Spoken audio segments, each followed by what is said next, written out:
Hey,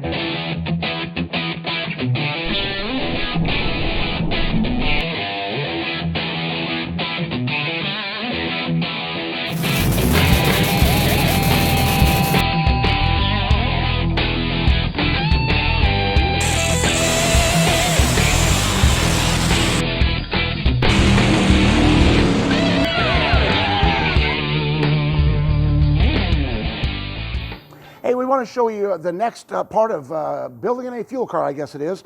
So the last couple of weeks we've shown you how to put the bottom end together.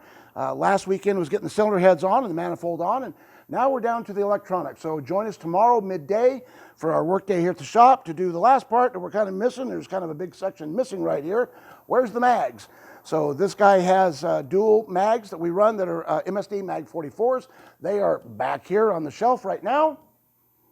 And we need to get them installed in the motor. And the key is to make sure that these rotors are pointed where they need to go. We're going to talk about that tomorrow because there's kind of a funny story. Well, it's not very damn funny if you're the one that screws it up, but if you're the competitor who is the other guy screwing it up, it's pretty darn funny.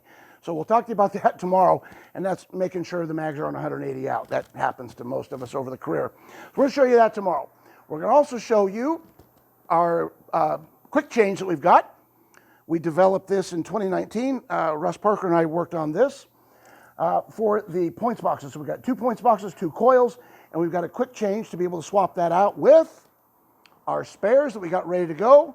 Competing at this level is all about having adequate spare parts, and there's some things in life you can never have too much of. Money and horsepower and spare parts are on that list. There's a couple more things probably too, but we'll quit there for today.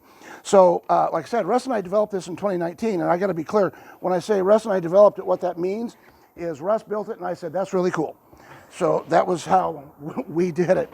We did have a couple variations of this. This wasn't our prototype. This took a few times, but we got this down, again with the context of Russ built it, to where it can quick change to slide in and 1 stud on the car and 1 nut, everything with 1 fastener, and everything is quick disconnect. So we can change 2 points boxes and 2 coils in less than a minute. It's badass. It's very, very cool. So I'm going to show you how that works tomorrow. And depending on how the time goes, if we've got time left over, probably even show you some of the other electronics on the car. So what makes the car run? What controls this thing? 23 years ago when I bought it, everything was mechanical. So we worked off of pneumatic air timers to change the ignition timing, which we could do twice going down the track. Now we've got a computer device. We can change it up to 15 times in our 5-second run interval. Additionally, we can change how much fuel gets to the motor. We can richen it up or lean it out, and we can do the same thing up to 15 increments, and it's the same computer device that controls that, called a command module. Show you that, and hopefully the data recorder, how we have sensors all over the car. They can't control what happens, but they can tell us what the heck happened so we can change it for the next run. So we've got sensors all over the car. Let me show you one here just for fun. Most people don't even see this, but that right there we installed also in 2019, and that's a temperature sensor that shoots a beam over to the center of the tire, and it tells me the tire temperature.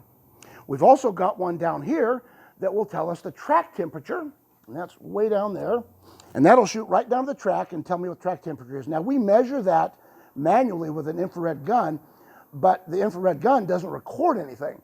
So this way it allows me to have in the data that's been recorded for that run. I can go back and say, oh, that's right, the track temperature was X, and it'll tell me. It's very cool.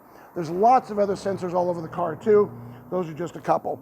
So that's tomorrow. Join us midday. We're not real good on doing things on time, so we say midday-ish, and we'll do another Facebook Live video. And we'd like to have you participate, give us your comments and questions, and we do the best we can to answer them. So join us tomorrow, Saturday, May 7th, I think. It's whatever Saturday it is in May that's around there, and we'll join us tomorrow and we'll have a good time.